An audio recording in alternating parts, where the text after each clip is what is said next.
Bitter criticism. Thursday, I guess. This is Thursday, yes. Let's read some Cgtn, I guess. Oye, tremenda. Nada más, yo creo que le gustaba porque igual Today I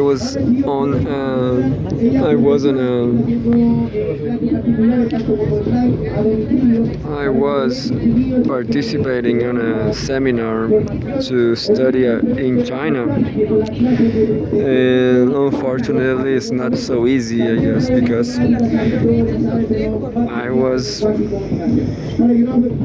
reading the comments and the questions, and there was a lot of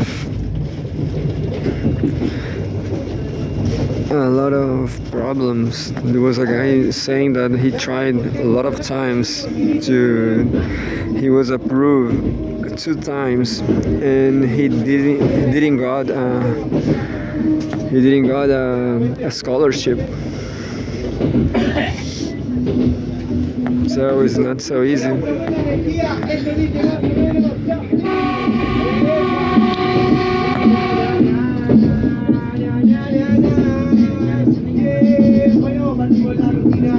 This Cgtn says, politics, Premier Li, China remains a thriving land in global economy.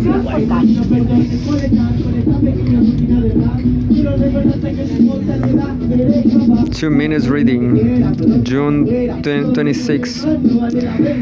There's a photograph.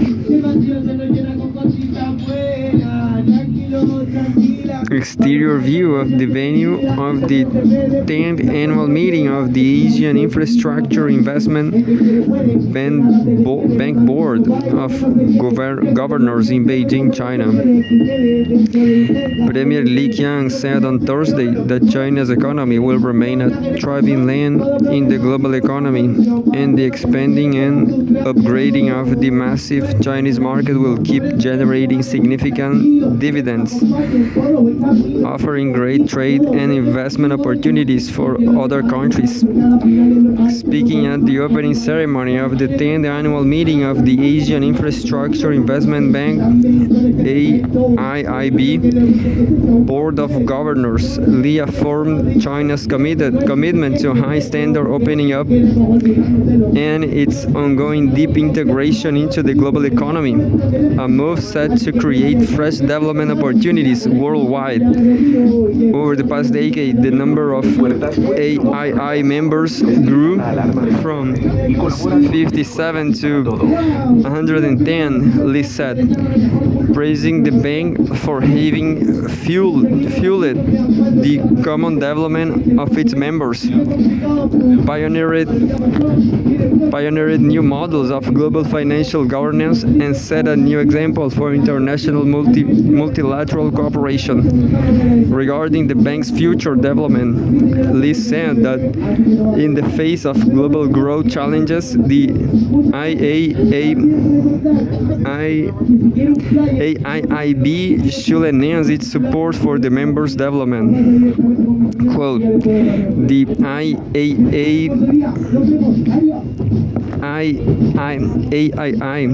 ought to offer high-quality, low-cost financing that caters to members' varied development needs, facilitate the sharing of expertise and experience, and help strengthen their endogenous growth momentum, end quote, Li said.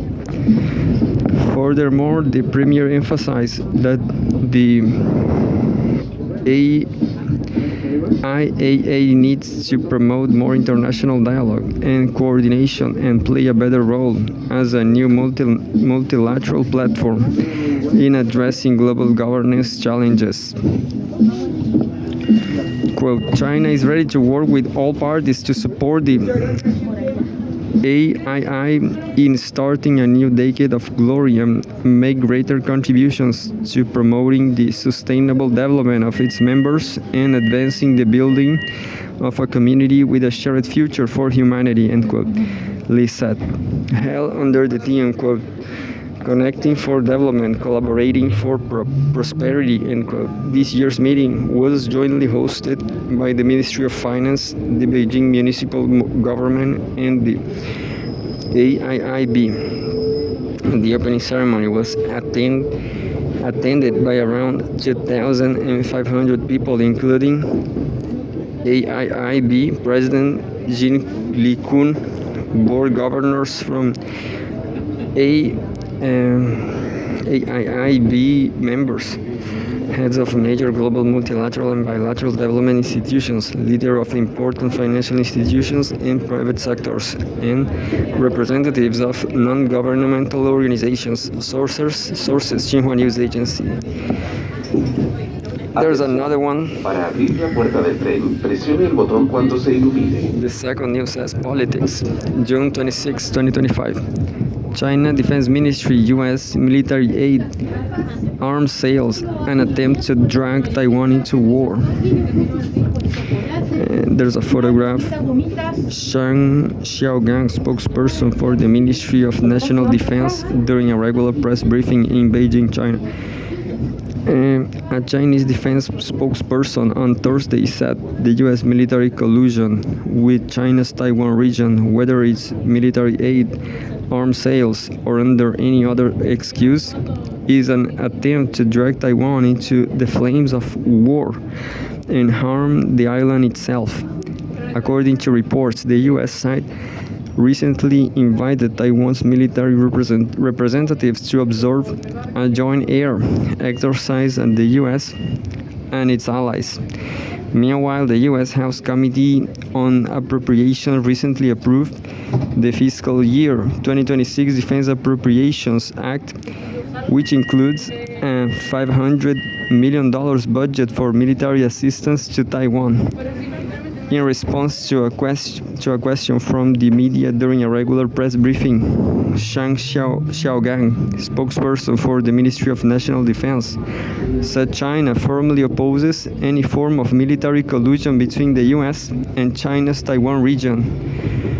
Quote, we urge the U.S. side to abide by the One China principle and the three China-U.S. joint communiques to stop sending wrong signals to Taiwan independence separatist forces, end quote, Shang said. The spokesperson also warned the Democratic Progressive Party DPP authorities that, quote, soliciting U.S. support for independence is doomed to fail.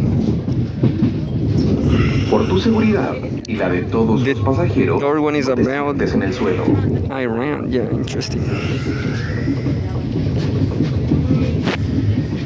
Estación Bellavista.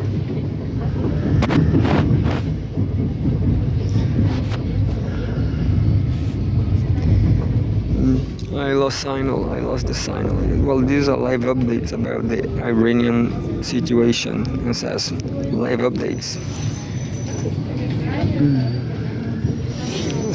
Iranian Supreme Leader makes first speech since ceasefire.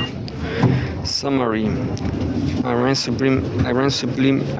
Supreme Leader Ali Khamenei said on Thursday the United States gained nothing from its war against Iran and received a, quote, harsh slap in the face, according to a video message aired by state broadcaster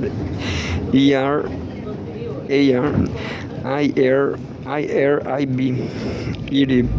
Iran's Constitutional Council on Thursday approved a plan already ratified by the parliament to suspend the country's cooperation with the United Nations nuclear watchdog, the International Atomic Energy Agency. Israeli Prime Minister Benjamin Netanyahu said on Thursday he will continue to work with U.S. President Donald Trump to, quote, defeat our common enemies, free our hostages, and quickly expand the circle of peace, end quote. Trump said on Wednesday that the United States will hold talks with Iran next week. And there's a lot of updates like June, today, 9 a.m. Iran moved uranium from Fordo before U.S. strikes, EU capitals believe. This is from FT. And earlier, Trump, nothing was taken out of facility at the Iran nuclear site to social. They are debating about the uranium.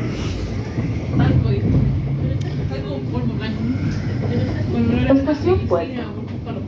And the very last one says, NATO agrees massive spending hike support to Ukraine. And that was the very last one, but I'm not going to read it. This is the very last one now, look. Yeah. China and Cuba inaugurate first new regular cargo air link.